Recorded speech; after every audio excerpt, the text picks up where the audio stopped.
Praise the lord. ప్రభువైన యేసుక్రీస్తు నామములో మీకందరికీ కూడా శుభములు తెలియజేస్తూ ఉన్నాను. ఈ నూతన దినంలో దేవుడు తన నూతనమైన వాత్సల్యంతో మనందరినీ కూడా క్షేమంగా కాపాడును గాక.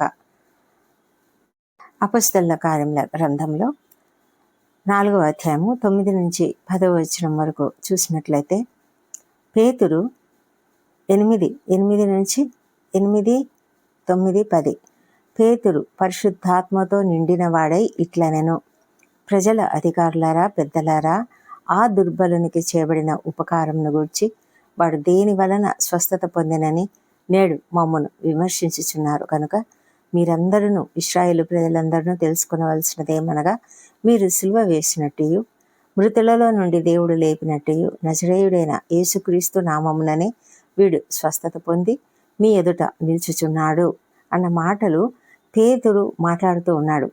పేతురు పరిశుద్ధాత్మతో నిండిన వాడై ఈ మాటలు చెప్తున్నట్లుగా ఇక్కడ స్పెసిఫిక్గా మనం చూస్తూ ఉన్నాము. అంటే అంతకుముందు పేతురుకి ఇంత ధైర్యం లేదు. పేతురు చాలా పిరికివాడు. ఎందుకంటే అతడు ఎంత పిరికివాడంటే, ప్రభువును పట్టుకొని వాళ్ళు వెళ్తూ ఉంటే, అంటే ప్రధాన యాజకులు, అధికారులందరూ కూడా ప్రభువును అక్కడ తోటలో, గెత్సేమనే తోటలో పట్టుకొని వెళ్ళిపోతూ ఉంటే ఇతడు వెనుకగా వెళ్తూ అక్కడ కూడా తను ఈయనెవరో నేను ఎరగను అని చెప్పేశాడు. ప్రభువైన యేసును నేను ఎరగను అని చెప్పేశాడు కదా.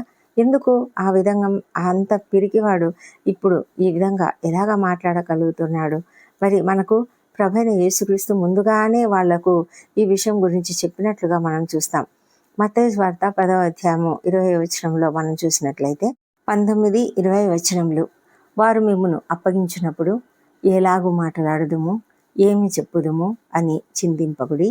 మీరేమి చెప్పవలనో అది ఆ గడియలోనే మీకు అనుగ్రహింపబడును. మీ తండ్రి ఆత్మ మీలో ఉండి మాట్లాడుచున్నాడే కానీ మాట్లాడవారు మీరు కారు అని ప్రభు ముందుగానే వాళ్ళను హెచ్చరించాడనమాట. అంటే ఆయన అప్పగింపబడక ముందే అవన్నీ కూడా దేవుడు వాళ్ళకి జాగ్రత్తలు చెప్పి ఉంచాడు. మార్కు సువార్తలో కూడా 13వ అధ్యాయము 11వ వచనంలో చూసినట్లయితే 10:11 సకల జనములకు సువార్త ముందుగా ప్రకటింపబడవలెను. వారు మిమ్మును అప్పగించుటకు కొనిపోవునప్పుడు మీరు ఏమి చెప్పుదుమా అని ముందుగా చింతింపకుడి. ఆ గడియలోనే మీకేది ఇయ్యబడునో అదే చెప్పుడి. చెప్పువాడు పరిశుద్ధాత్మయే కానీ మీరు కారు అని ఎంతో క్లియర్గా చెప్తున్నాడు. అంటే ప్రభు తన శిష్యులను ముందుగానే సిద్ధపరిచినట్లుగా మనకు అర్థమవుతున్నది కదా. లూకాసు వార్తలో కూడా ఇవే మాటలు ప్రభువు చెప్తూ ఉన్నాడు వాళ్లకు. లూకాసు వార్త 12వ అధ్యాయము 11, 12 వచనంలో, వారు సమాజ మందిరముల పెద్దల యొద్దకును, అధిపతుల యొద్దకును, అధికారుల యొద్దకును మిమ్మల్ని తీసుకొని పోయినప్పుడు మీరు ఎలాగూ మాట్లాడుదుమా, ఏమి ఉత్తరం ఇచ్చుదుమా, ఏమి మాట్లాడుదుమా అని చింతింపకుడి. మీరేమి చెప్పవలసినదియో పరిశుద్ధాత్మ ఆ గడియలోనే మీకు నేర్పును అని చెప్పాడు. కాబట్టి శిష్యులందరికీ ఈ విషయము అర్థమైపోయింది. ఎప్పుడు అర్థమైంది అంటే, వారు పెంతెకొస్తు దినాన పరిశుద్ధాత్మ శక్తిని పొందుకున్నప్పుడు వాళ్లకు ఇది అర్థమైపోయింది బాగా. ఎందుకంటే ఎప్పుడైతే అగ్ని నాలుకల వలె వారి మీదికి దిగి రావడం, ఒక్కొక్కళ్ళ మీద రాలినప్పుడు వాళ్ళు పరిశుద్ధాత్మ చేత నింపబడిన వారై వారు అనేక రకాల భాషలు మాట్లాడుతూ, అందరికీ అర్థమయ్యే భాషలు, వారికి తెలియకుండానే అక్కడున్న ప్రజలందరి యొక్క భాషలు మాట్లాడుతూ ఉంటే అక్కడ ఉన్నటువంటి జనమంతా కూడా ఆశ్చర్యపోయి, ఇదేంటి వీళ్ళు మరి వీళ్ళంతా కూడా వీళ్ళెవరో మనకు తెలుసు కదా, వీళ్ళు ఏదో కొత్త మద్యంతో నింపబడి ఏదేదో మాట్లాడుతున్నారు అని చెప్పినప్పుడు వాళ్ళు అక్కడ పేతురు గారు ఏం చెప్పారంటే, మీరు అసలు ఏమనుకుంటున్నారు, మేమంతా మామూలు మనుషులమే, వీళ్ళు మత్తులు కాదు. అయితే ప్రభువు ఇక్కడంతా కూడా ఆత్మను కుమ్మరించాడు కాబట్టి మేమంతా కూడా ఆత్మతో నింపబడిన వారమే ఈ విధమైనటువంటి భాషలు మాట్లాడుతూ మేము దేవుణ్ణి మహిమపరుస్తూ ఉన్నాము. ఇది మా శక్తి కాదు అని చెప్పేశారు కదా. ఆ విధంగా ఎప్పుడైతే పేతురు మాట్లాడాడో చాలామంది, అసలు పేతురు అంత గట్టిగా అంత బాగా చక్కగా మాట్లాడడం అనేది కూడా చాలా ఆశ్చర్యకరంగా అనిపించిందనమాట. చాలామంది ఆ మాటలు విని ఆశ్చర్యపోయి, వీళ్ళంతా పామరులు కదా, వీళ్ళు ఏ విధంగా ఈ విధంగా మాట్లాడగలిగారు అని కూడా చాలా ఆశ్చర్యపోయారు. అయితే ఆ ఒక్క దినమే చాలామంది, ఇంచుమించు 3,000 మంది మరి ఈ దేవుని అంగీకరించారు. వారంతా కూడా క్రైస్తవులుగా మారిపోయారు. ఆ తర్వాత 3వ అధ్యాయంలో మనం చూసినట్లయితే పేతురు, యోహాను ఇద్దరు కూడా కుంటివాడైన ఒక మనిషిని బాగు చేశారు కదా. అది ఎలా బాగు చేశారు? వాళ్ళు ఏమన్నారు? కేవలం మా దగ్గర ఏం లేదు, కానీ నజరేయుడైన యేసుక్రీస్తు నామంలో లేచి నడు అని చెప్పి అతన్ని చేయబట్టుకొని లేపారంతే. అయితే అతడు లేవగానే గంతులు వేస్తూ చక్కగా నడుస్తూ స్తుతిస్తూ దేవుణ్ణి స్తుతిస్తూ ఆలయంలోనికి వెళ్ళినప్పుడు అక్కడ ఉన్నటువంటి వాళ్ళందరూ ఆశ్చర్యపోయారు. ఆశ్చర్యపోయిన తర్వాత ఈ అధికారులకు భయం వేసింది. యాజకులకు, దేవాలయపు అధిపతి, సద్దూకయ్యులు వీరంతా కూడా వాళ్ళకు కోపం వచ్చిందనమాట. ప్రభువైన యేసుక్రీస్తుని గురించి వీళ్ళు చెప్పడం ఏంటి? ప్రభువైన యేసుక్రీస్తుని మేము చంపేశాం కదా, ప్రభువైన యేసుక్రీస్తు చనిపోయాడు, ఆయన ఇంక లేడు, లేచాడని వీళ్ళు అబద్ధాలు చెప్తూ ఉన్నారు. మరి వీళ్ళు ఇప్పుడు ఈ విధమైనటువంటి సూచక క్రియ చేయడం వలన మరి అందరు ఏమనుకుంటారు? ఇది నిజమేనేమో అని అనుకుంటారు కదా, ఈ విధంగా జరిగితే ఎలాగా అని వాళ్ళు భయపడ్డారనమాట, కలవరపడ్డారంట. కలవరపడి వాళ్ళు ఏం చేశారంటే వీళ్ళను పట్టుకొని బలాత్కారంగా పట్టుకున్నారంట. సాయంకాలం అయినందుకు మరునాటి వరకు కావలిలో ఉంచారంట. ఆ తర్వాత అధికారులు, పెద్దలు, శాస్త్రులు అందరూ కూడా యెరూషలేములో కూడుకొన్నారు. అందరూ ప్రధాన యాజకుడైన అన్న, కయప, యోహాను, అలెగ్జందరు, ఇంకా ప్రధాన యాజకుని బంధువులు అందరూ కూడా అక్కడ వచ్చి వాళ్ళందరూ పేతురును, యోహానును మధ్యలో నిలువబెట్టి అడుగుతూ ఉన్నారు, మీరు ఏ బలం చేత, ఏ నామమును బట్టి దీన్ని చేశారు అని. అప్పుడు పేతురు మాట్లాడిన మాటలు, పేతురు పరిశుద్ధాత్మతో నిండిన వాడై మాట్లాడినట్లుగా మనం చూస్తాం. అందుకే పరిశుద్ధాత్మతో నింపబడితే మీరు శక్తి పొందుతారు అని ప్రభువు చెప్పాడు కదా, అది వీళ్ళ పక్షాన నెరవేరిందనమాట. వాళ్ళు అది అర్థమైంది. వాళ్లకు దేవుడు చెప్పిన మాట ఏది కూడా నిరర్థకం కాదు. దేవుడు ప్రతిదీ కూడా ముందుగానే ప్రవచనాత్మకంగా చెప్పేశాడు. మనకు దేవుడు శక్తినిచ్చాడు. ఈ పరిశుద్ధాత్మ శక్తి వలన మాకు కావలసిన ఎంతో ధైర్యం వచ్చిందని వారు ఏమాత్రం భయపడలేదు. అంతకుముందు పేతురు ఎంత భయపడ్డాడు ప్రభువును పట్టుకున్న సమయంలో. ఇప్పుడు అతనికి ఎలాంటి భయం లేదు, యోహానుకు కూడా భయం లేదు. వాళ్ళు బాగా ధైర్యంగా మాట్లాడుతూ ఉన్నారు. ఎప్పుడైతే ఈ విధంగా మాట్లాడినప్పుడు 13వ వచనంలో, అపొస్తలుల కార్యములు 4వ అధ్యాయం 13వ వచనంలో వాళ్ళు పేతురు, యోహానుల ధైర్యంను చూచినప్పుడు వారు విద్యలేని పామరులు అని గ్రహించి ఆశ్చర్యపడి వారు యేసుతో కూడా ఉండిన వారని గుర్తెరిగిరి. పైగా అక్కడ స్వస్థత పొందిన మనుషుడు కూడా అక్కడే నిలబడుకొని ఉన్నాడు.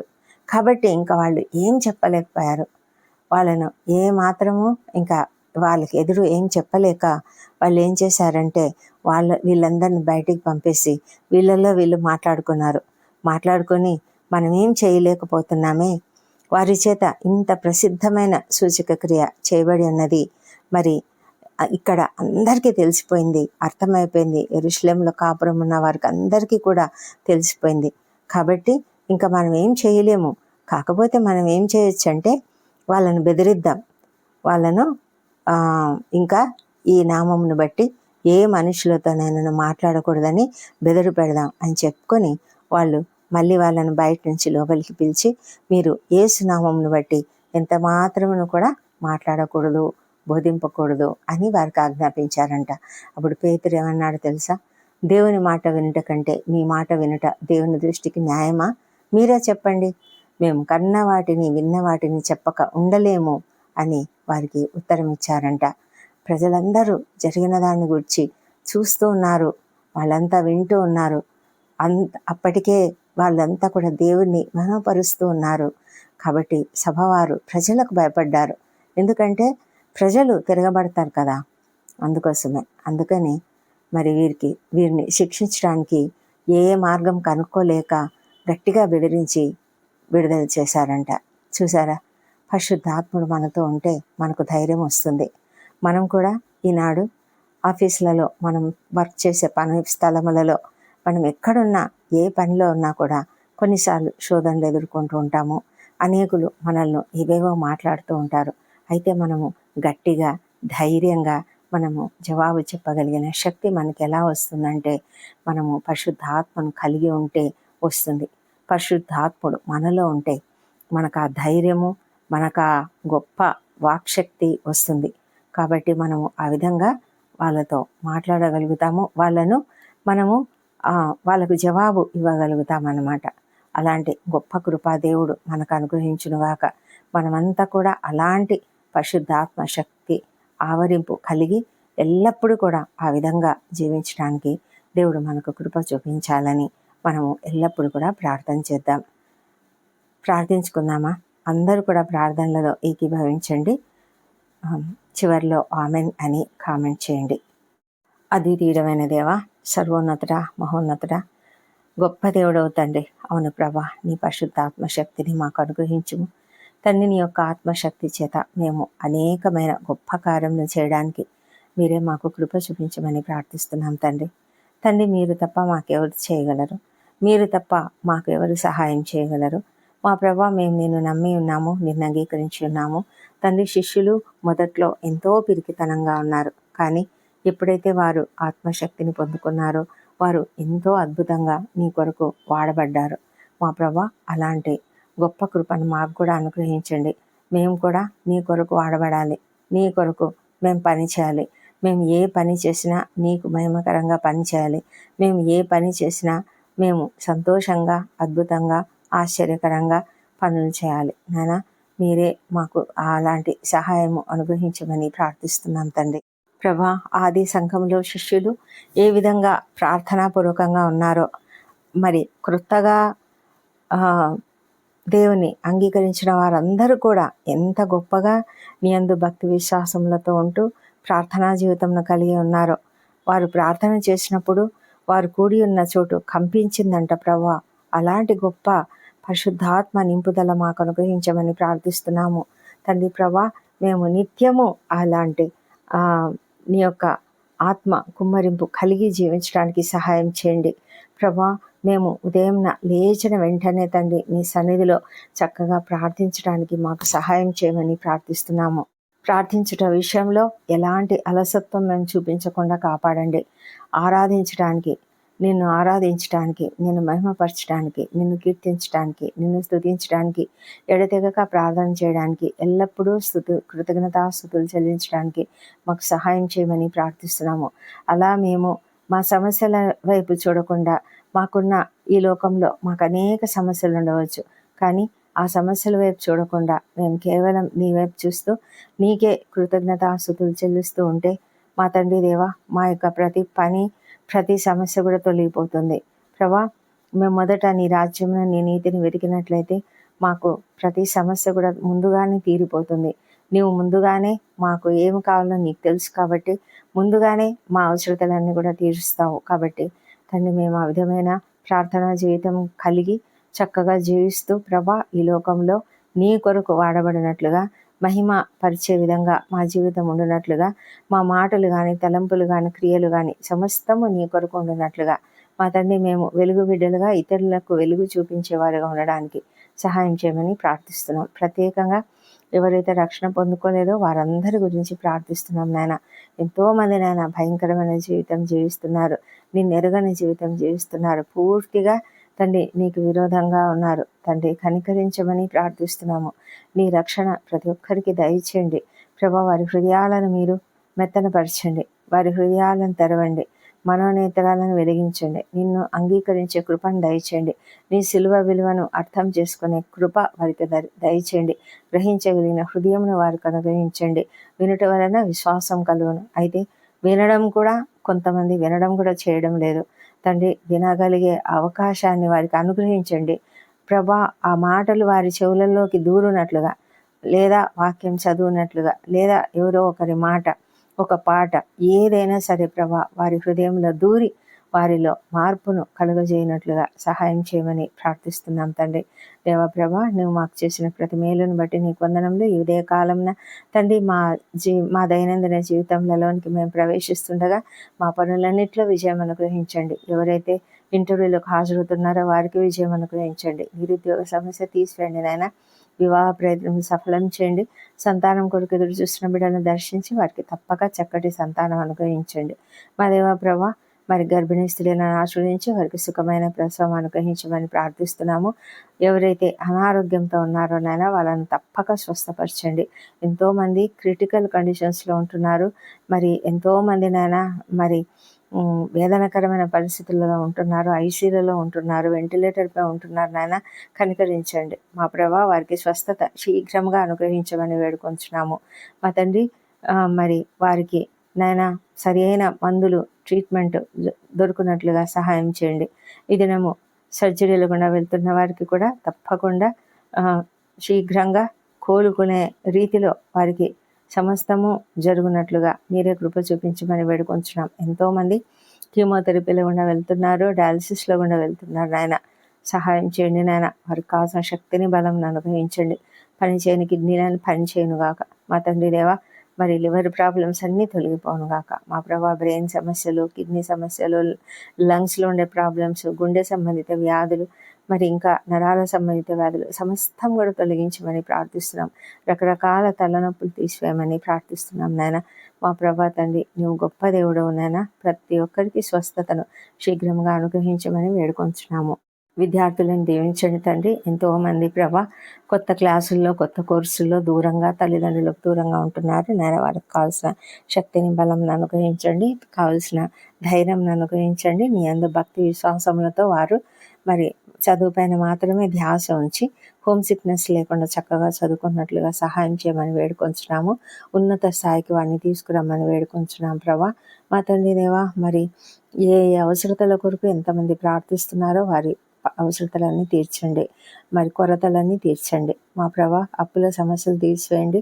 ఆర్థిక సమస్యల నుంచి విడుదల దయచేయండి మా ప్రభా. ఎంతోమంది నాయన మరి ల్యాండ్ సమస్యలు, కోర్టు సమస్యలతో బాధపడుతున్నారు. అన్యాయాలు, అక్రమాలు జరిగినటువంటి వారు మొరపెడుతున్నారు. దేవా, మీరు మొర వినే దేవుడు మా ప్రభా. ప్రతి ఒక్కరికి సహాయం చేయమని, న్యాయం జరిగించమని, మీరు న్యాయమూర్తి అయి ఉన్నారు. ప్రతి ఒక్కరికి న్యాయం జరిగించమని ప్రార్థిస్తున్నాం తండ్రి దేవా. ప్రపంచం అంతటా శాంతి, సమాధానం అనుగ్రహించండి. యుద్ధ వాతావరణం తీసివేయండి ప్రభా. మా తండ్రి దేవా, మరి మరి ఇశ్రాయేల్ దేశం దీవించండి. యెరూషలేమును దీవించి వారి నగరులలో క్షేమము, వారి ప్రాకారములలో నెమ్మదిని దయచేయమని ప్రార్థిస్తున్నాము దేవా. మా ప్రభా, మరి ప్రాముఖ్యంగా మా దేశంను దీవించి మా దేశంలో జరుగుతున్న భయంకరమైన పరిస్థితులు మీరు ఎరుగురు తండ్రి. మీరు అద్భుతాలు చేస్తారు తండ్రి. ప్రతి పరిస్థితిని బాగు చేయగలరు, ప్రతి పరిస్థితిని సరి చేయగలరు. అధికారులను, ఉద్యోగులను, పరిపాలకులను దీవించి వారు నీతిగా, నిజాయితీగా పనిచేయనట్లుగా మీరే కృప దయచేయమని ప్రార్థిస్తున్నాం ప్రభా. మా తండ్రి దేవా, ప్రతి క్రైస్తవులపై జరుగుతున్న దాడులను యేసు నామములో మరి బంధించి తండ్రి కంప్లీట్గా లయం చేసి ప్రభా వాటన్నిటిని అరికట్టమని ప్రార్థిస్తున్నాము. ఈ దినం బర్త్డేలు, వివాహ దినం జరుపుకుంటున్న బిడ్డను దీవించండి. గడిచిన సంవత్సరం అంతయు మీరు వారికి చేసిన ప్రతి మేలును బట్టి నీకు వందనములు. రాబోయే సంవత్సరంలో ఇంకనూ అధికమైన మేలులను వారికి అనుగ్రహించమని ప్రార్థిస్తున్నాము. వారి ప్రతి అవసరతను తీర్చండి తండ్రి. మా ప్రార్థనలన్నీ మీరు అంగీకరించి జవాబులు ఇచ్చినందుకు నీకు వందనములు. ఈ ప్రార్థనలన్నీ మా ప్రభువును, మా ప్రియ రక్షకుడునైన యేసుక్రీస్తు నామంలో అడిగి పొంది ఉన్నామని నమ్ముతూ నీకు స్తోత్రం చెల్లిస్తున్నాం తండ్రి. Amen, amen.